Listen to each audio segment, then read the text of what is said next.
Petro Gazz head coach Jerry Yee won't be pushing the panic button anytime soon despite 3 straight setbacks in the Angels' maiden campaign in the Premier Volleyball League Season 2 reinforced conference.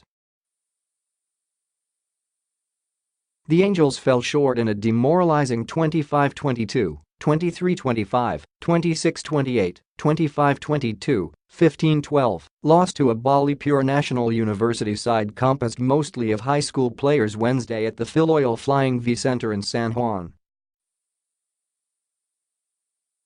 Petr Gazz dropped a 0-3 win-loss record, but Yee isn't worried. May panic within ourselves kung anong problema.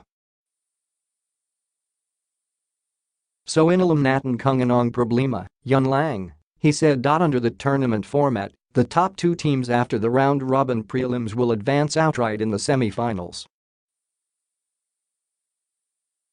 The 6 remaining teams will then battle for the last 2 best-of-3 Final Four spots in another round-robin quarterfinals.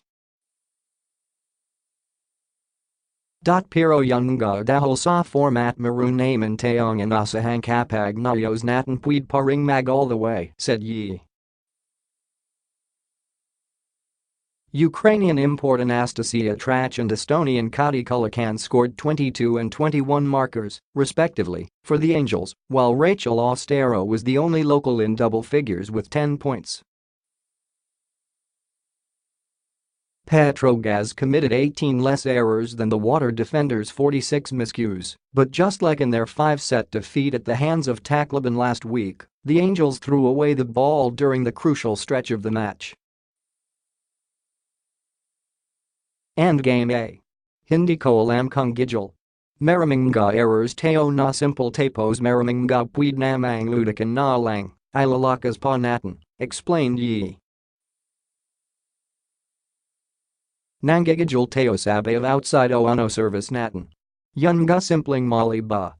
Ipapasok mo na lang yung service mo, mag-error pa during crucial. Yung error ng Calaban nakita natin na mas marami pero yung errors naming nasa crucial, he added.